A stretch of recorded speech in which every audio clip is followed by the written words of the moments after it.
देखिए पहले तो जो पिछले है ना, मेरे लिहाज से जो केयर टेकर है ना, उसको तो खत्म हो जाना चाहिए जैसे बाकी दुनिया में होता है। मुझे बताएं इलेक्शंस का। देखिए अच्छा, मैं इलेक्शंस मैं समझता हूँ क्यों डिले होंगे। जो बास सर मुझे तारीख देना पहले, बाद में मेरे लिहाज से कितनी डिले होगा? 8 से 9 महीने पहले तो इसलिए मुश्किल है कि इन लोगों ने अभी एक शोशा छोड़ा हुआ है कि नए सेंसस के लिहाज से होंगे।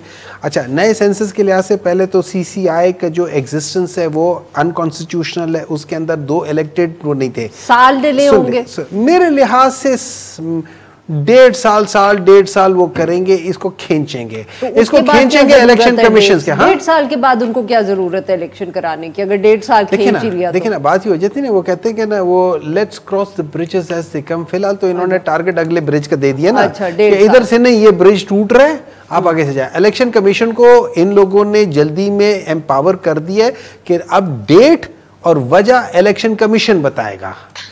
अब पॉलिटिशियंस के हाथ से आपने हटा दिया है। बिल्कुल।